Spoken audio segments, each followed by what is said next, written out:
ወደ ኢትዮጵያ ቀኖና እየመጣ ነው ዓለሙ። The fragments from the book of Enoch matched up perfectly with copies found by explorer James Bruce in complete Ethiopian Bibles. ሄኖክ የአዳም ሰባተኛ ትውልድ ነው። አዳም፣ ሴት፣ ሄኖስ፣ ቃይናን፣ መላሌር፣ ያሬድ ሄኖክ ላይ ደርሳል። ስምንተኛው ማቱሳላ ነው። ሄኖክ ብዙ ምስጢራትና ጥበባት የተገለጡለት አባት ነው። ግን ያ መጽሐፍ ተሰውሮ ጠፍቶ ነበር። ባሉት ቅርብ ዓመታት ውስጥ የኢትዮጵያ ሄኖክ ኢትዮፒክ ሄኖክ ንጉስ ተክለ ሃይማኖት ሁለተኛ እና ራስ ሚካኤል ስዑል ነው አቀባበል ያደረጉለት። እነዚህ ማን ናቸው? ኔፍሊሞች። ሶስት አይነት ቪው መጣ ማለት ነው። ከዛ በኋላ እነዚህ በቁሙ መላእክት ናቸው የሚል። ሁለተኛው ደግሞ ዘሴታይት ቪው የሚባሉ አይ መላእክት የተባሉት ደቂቀ ሴት፣ እነሱ ደግሞ የሚሉት ስጋ እንዲለብሱ የተደረጉ መላእክት ናቸው። ሆታ አይምሮ ዘሄኖክ የሚባል ትምህርት አለ። ትልቅ ትምህርት ነው። ሆታ አይምሮ ዘሄኖክ ማለት የሄኖክ የአይምሮ ደጃፍ ማለት ነው። የዛሬ 244 ዓመት ከኢትዮጵያ ከተገኘው ዶክመንት ጋር አንድ ሆኖ ተመሳክሯል። የሄኖክ መጽሐፍ እንግዲህ ቁምራን የተገኘው የዛሬ 71 ዓመት ነው። ኢትዮጵያ ላይ የተገኘው ግን ከዛሬ 244 ዓመት በፊት ነው። ያን ጊዜ ስለ ኔፍሊም ሊጠና በር ከፍቷል። 5 መሶብ 6 መሶብ ምግብ አቅርበውላቸው ባይበቃቸው እናት አባቶቻቸውን ወደ መብላት ተመለሱ ይላል። አሁን ትልቅ ጥፋት ደርሷል። ከዛ በኋላ ሰውን ፈረስ በቅሎን ሰው ማድረግ። ከኔፍሊም አንዱን መልአኩ ድኝ አቅምሶታል። ቢያቃጥለው ከውቅያኖስ ውሃ ጠጥቶ ስንዝር አውድሏል ይላል። ከሆዱ የወጣው ውሃ 70-80 ሰው አጥፍቷል። በመጽሐፈ ሄኖክ ላይ ዘመናዊ ምርምር ሞደርን ስተዲ በአውሮፓ እንዲጀመር ያደረገው ከኢትዮጵያ የተወሰዱ 3 መጻሕፍት ናቸው።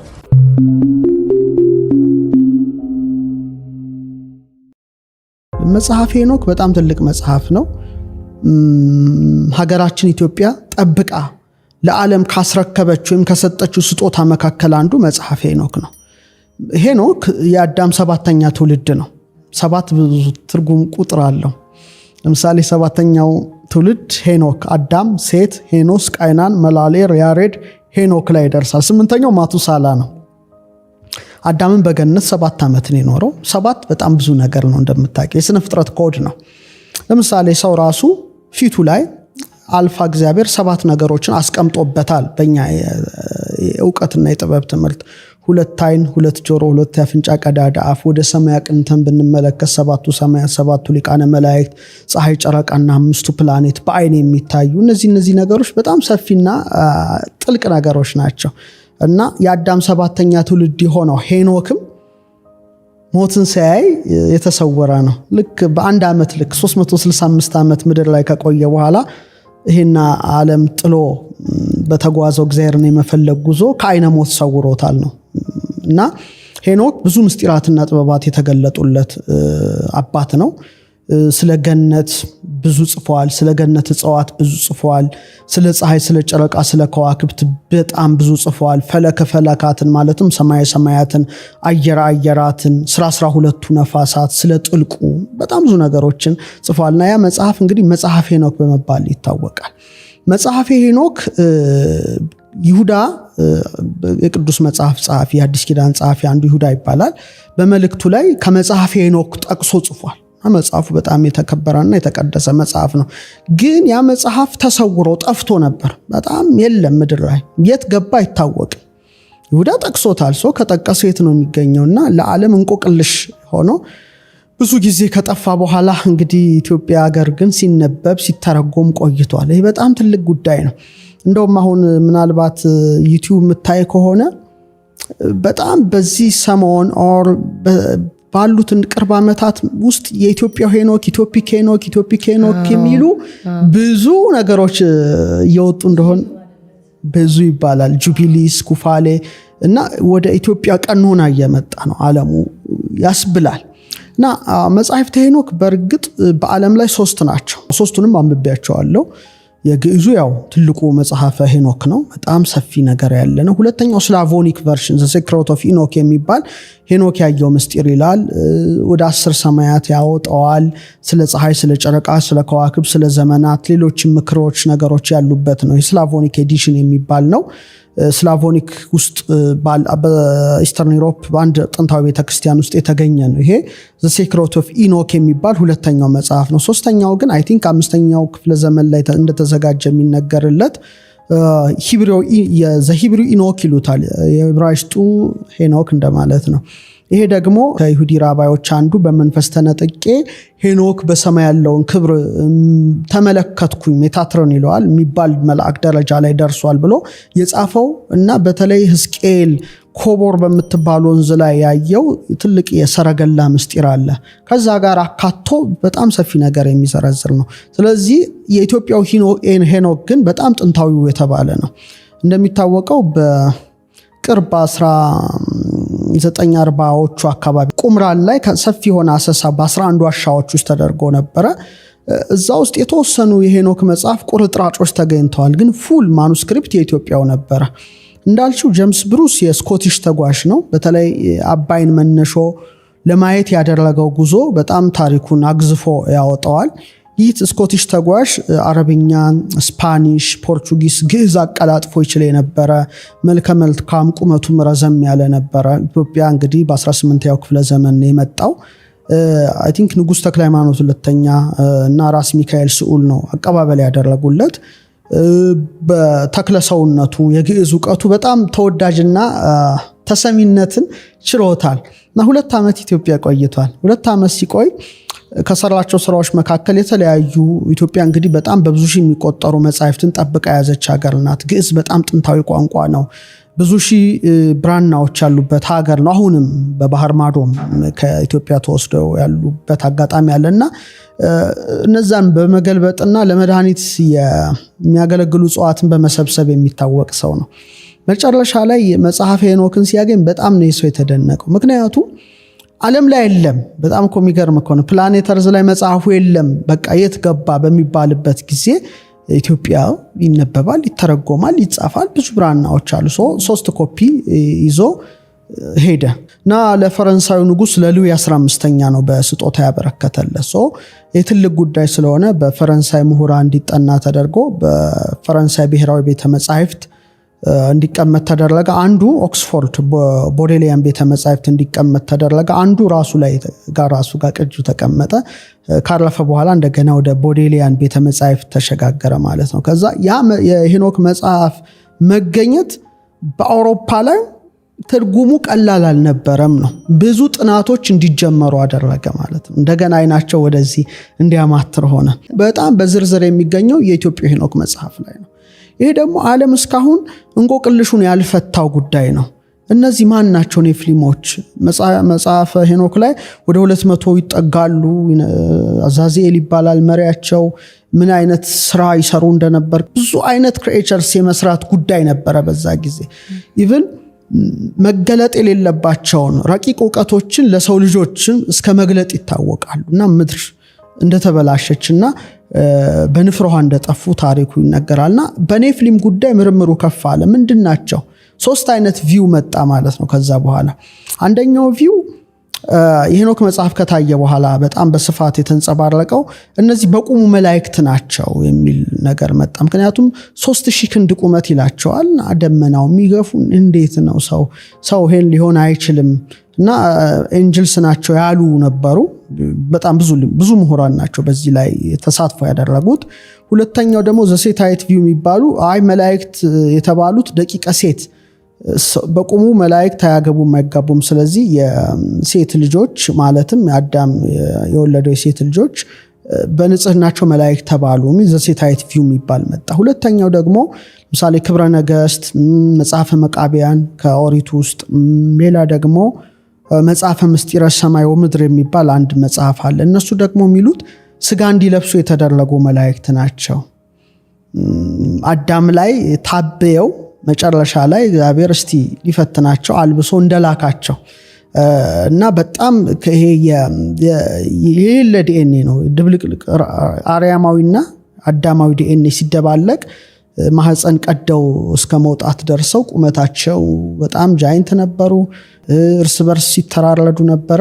መጨረሻ ላይ ሩፋኤል ተልኮ አዛዜልን ጨለማ ጉድጓድ ውስጥ እንደቀበረው ወደ 70 የሚጠጉ ትውልዶችን ኮረብታ ውስጥ እንደጨመራቸው ደግሞ በዛ ዘመን ነበሩትን እንዳጠፋ የሚገልጻልና 3 ቪው አለ ማለት ነው። ያ ሁሉ ቪው እንዲቀሰቀስ ምክንያት የሆነው አንደኛ የኢትዮጵያው መጽሐፈ ሄኖክ ነው።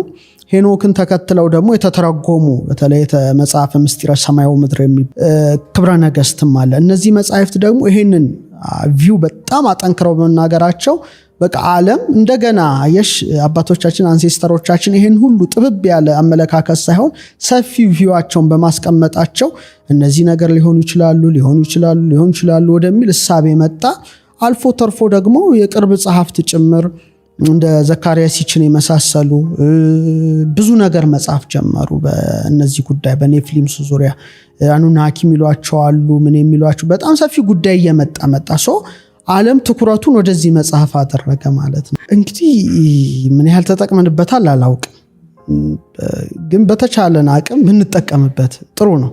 ኢቭን እኮ ኮንፈረንስ መደረግ አለበት የት ሀገር እንደሆነ ባላቅም ኮንፈረንስ አመታዊ ኮንፈረንስ በሄኖክ መጽሐፍ ላይ ይደረጋል የሚል ሰምቻለሁ።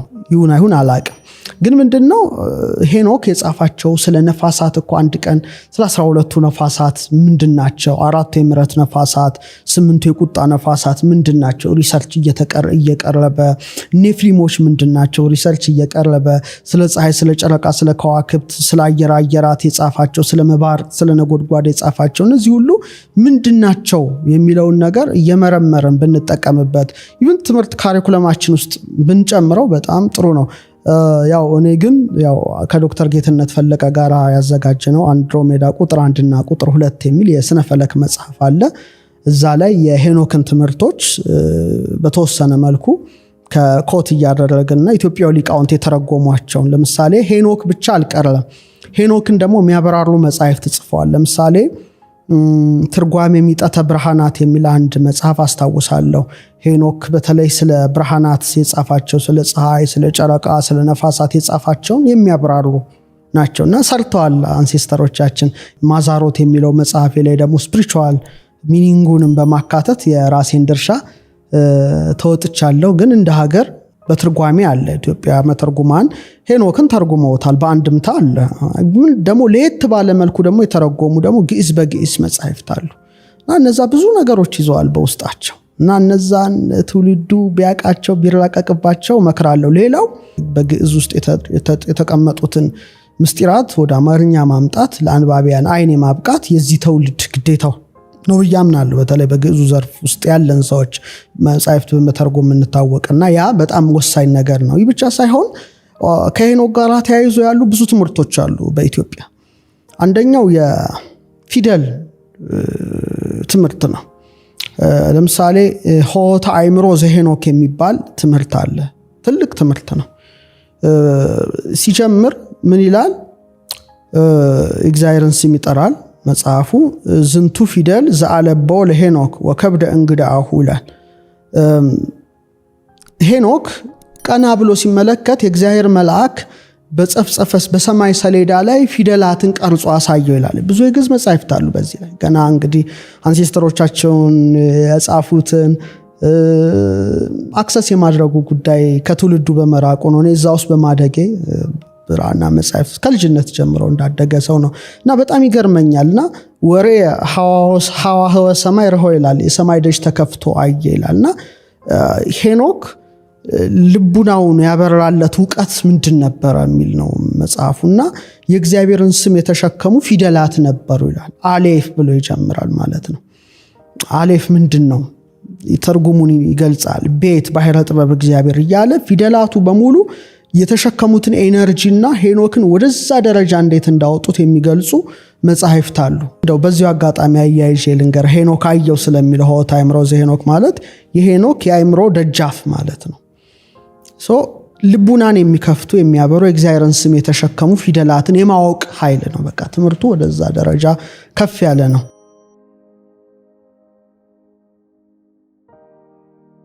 እንግዲህ ኔፍሊም በዕብራይስጥ ሲሆን በእኛ ቋንቋ በግዕዛችን ራእይት ብለን ነው የምንጠቅሰው።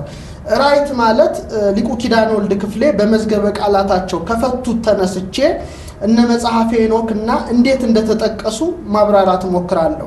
እንግዲህ ሊቁ ኪዳነ ወልድ በዕብራይስጥ ራእይም ወይም ርፋይም ሲባሉ ሰባትካት የጥፋት ሰዎች ይሏቸዋል። ሁለተኛው ትርጉማቸው እኩያን አርበኞች፣ ክፉ የሆኑ አርበኞች ይሏቸዋል። እንደገና ሲተረጉሙትኝ ሊቅ እርስ በርሳቸው የሚባሉ ብለዋል። ሌላው ፍቻቸው ኃይላቸውና መጠናቸው ከሰው ልክ ያለፈ የተረፈ ብለዋል። እንደገና ሲፈቱት እንደ ጥድና እንደ ዝግባ ያሉ ከጥድ ከዝግባም የሚበልጡ ከፍ ከፍ የሚሉ ገናናዎች፣ ረዣዥሞች ደቂቀ ሴት የተባሉት የሴት ልጆች ወይም የአዳሜ ልጆች እና የአባታቸውን ሕግ አፍርሰው እርግማኑን ጥሰው ከቃየል ልጆች ጋር ቢጋቡ እንደነዚህ ያሉ ሕዝብ ተወልደዋል ብለው ሊቁ ኪዳነ ወልድ ክፍሌ ያስቀምጠዋል። ምዕራፍ 2 ላይ ሄኖክ ስለነዚህ በጣም ረዣዥም ፍጡራን እንዲህ ብሎ ይጠቅሳል። በእማንቱ መዋዕል ተወልዳ ሎሙ አዋልድ ሰናያት ወለሃያት። በእነዚህ ወራት መልከ መልካሞች ደመግቦች ሴቶች ልጆች ተወለዱላቸው። ሊቃውንት ሲያራቅቁት ቃየል አቤል ከሞተ በኋላ ሉድና አቅሌማን አግብቷል ይላሉ። ሉድ የምትባል ወትመስል ሔዋነ ሐማ ይላል መልከ መልካም ነበረች። አቅሌማ ግን መልከ ጥፉ ነበረች። አቤልን ከገደለ በኋላ ሁለቱን አግብቷል። ከሉድ አይነ መልካም ተረከዘ ክት የሆኑትን ተወልደዋል። እንደውም ምን ይላል የግዕዝ ዶኪመንታችን? እስመ እምብእሲት ላህይት ተወልዳ ሎሙ አዋልድ ላህያት ይላል። መልከ መልካም ተወልደዋል። ከአቅሌማ የተወለደውም ደግሞ አይነ ሸውራራ አይነቱ ነዋል። አሁን የአቤል ከሞተ በኋላ አዳምና ሔዋን ሴት የሚባል ልጅ ወልደዋል። የሴት ልጆች ተለይተው ትልቅ ተራራ ላይ ኖሩ ነበር። ያ ተራራ እንግዲህ ደብረ ቅዱስ ይባል ነበር። ከገነት አንጻር ነው ይላሉ ምሁራኖቹ። ኋላ ሲያመሰግኑ ምን ይላል? ወሬው ከያሆን መላእክት ውሉደ ሰማያት ወፈተውወን፣ የሰማያት ልጆች እነርሱን አይተው ወደዷቸው ይላሉ። ክሌተ ሜተ 200 አለቆች 200 ናቸው የወረዱት። አለቆቻቸው 18 ናቸው። በስም ዘርዝሯቸዋል። አሁን ምን ይላል? ወነሱ ሎሙ አንስቲያ፣ ከነርሱም ሚስታገቡ ወእማንቱሰ ጸንሳ ወለዳ ራእይት አበይተ፣ እነርሱም ጸንሰው ብዙ ኃያላን ረጃጅም አርበኞችን ወለዱ ይላል።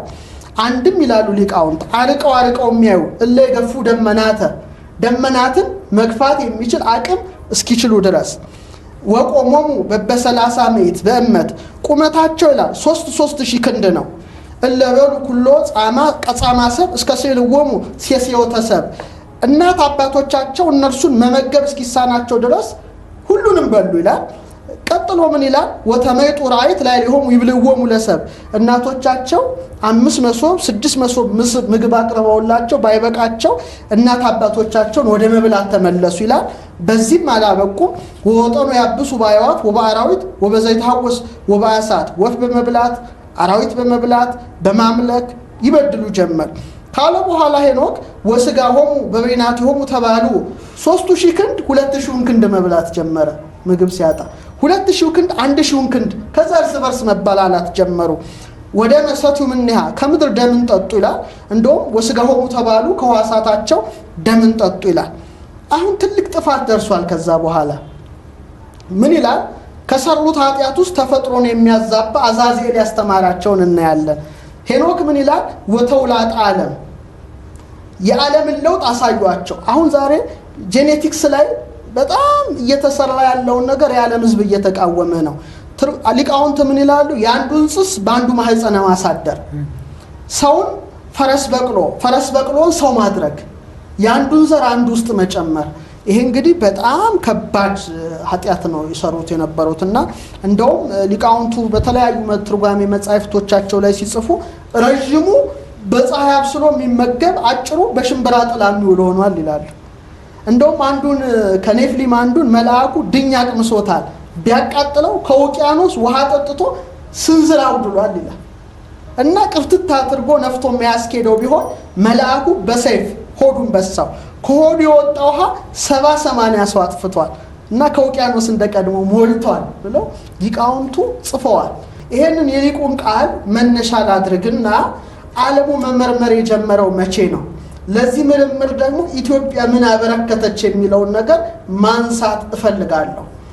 አሁን የሙሴ መጽሐፍን ስንመለከት አጭር ነገር ነው ቁንጽል ነገር ነው ያስቀመጠልን ብዬ ነው ማስበው የእግዚአብሔር ልጆች ከሰው ልጆች ጋር አዩ ተመኙ ይላል ከነዚህም ደግሞ ኃያላን ተወለዱ 120 እድሜያቸው በ120 ተወሰነ ብሎ ይዘጋዋል ከዚህ ውጪ ዓለም ሊሄድበት የሚችለው ነገር አልነበረም የኢትዮጵያን ጥናት እስኪያገኝ ድረስ ብዬ ነው ምንነሳው ለዚህ ማስረጃ የሚሆነኝ ነገር የዴድ ሲ ስክሮልስ ናቸው የሙት ባህር ጥቅሎች የሚባሉት እንደሚታወቀው በቁምራን ዋሻ ከሙት ባህር አጠገብ የተገኙ ወደ 11 የሚሆኑ ዋሻዎች በቁፋሮ ተገኝተዋል እንግዲህ የተጻፉት የሚባለው ቅድመ ልደተ ክርስቶስ 400 ዘመን ቀደም ያሉ ብዙ መጻሕፍት ነው የተገኙት በተደረገው ቁፋሮ እና የተገኙት በፓፒረስ ነው በዕብራይስጥና በአረማይክ የተጻፉ ብዙ መጻሕፍት ተገኝተዋል ይሄም የተገኘው እንደሚታወቀው ከ1946 እስከ 1956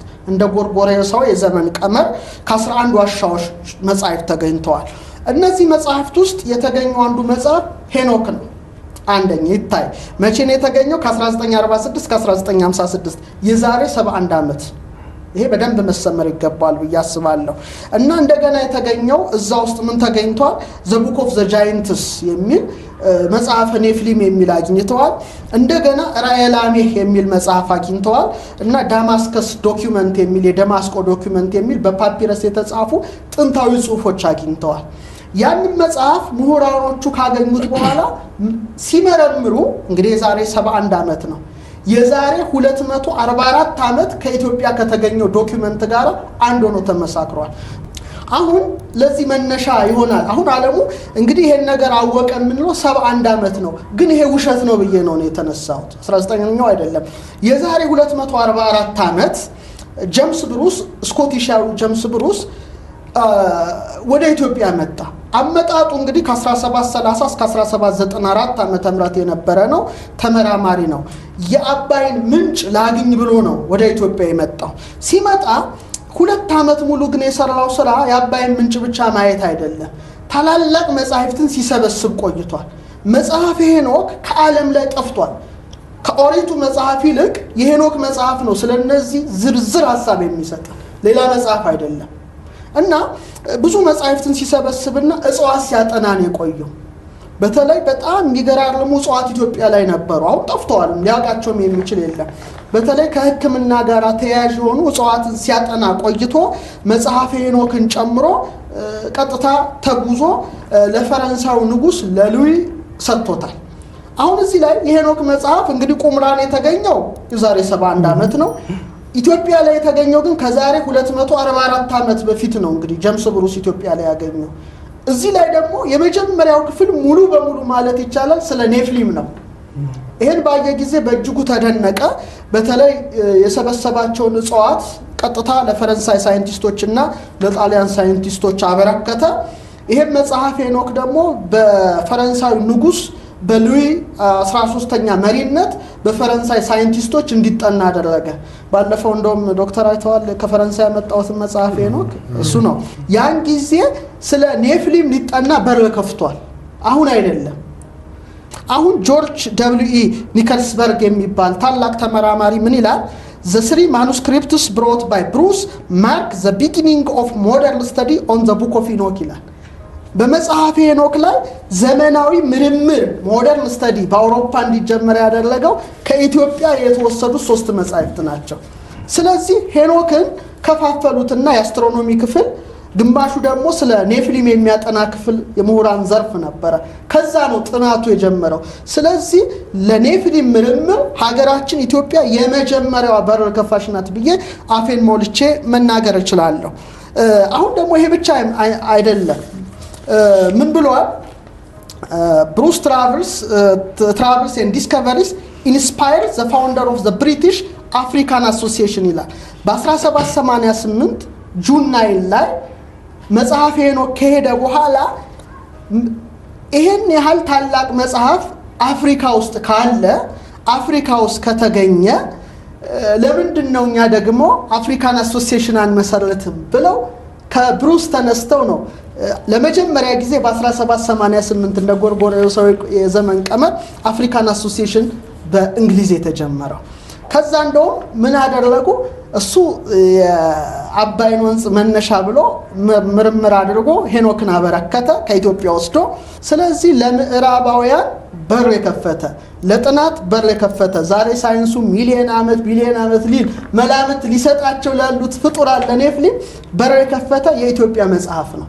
ይሄ ሊካድ አይችልም። ምክንያቱም ዴድ ሲ ስክሮል የሙት ባህር ጥቅሎች ከ71 ዓመት በፊት ነው የተገኙት። ጀምስ ብሩስ ግን ወስዶ በ1773 ሲሰጠው የዛሬ 244 ዓመት ነው። ስለዚህ ኢትዮጵያ ለዓለም ታሪክ ለሳይንሱ ታሪክ ያበረከተችው ትልቅ ድርሻዋ ነው ብዬ ነው ማነሳው። ስለዚህ እነዚህ ፍጡራን መነሻቸው ሄኖክ ነው። መጽሐፍ ሄኖክ ደግሞ ለምዕራባውያን ለዓለም አጥኞች የተላለፈው ከኢትዮጵያ ነው።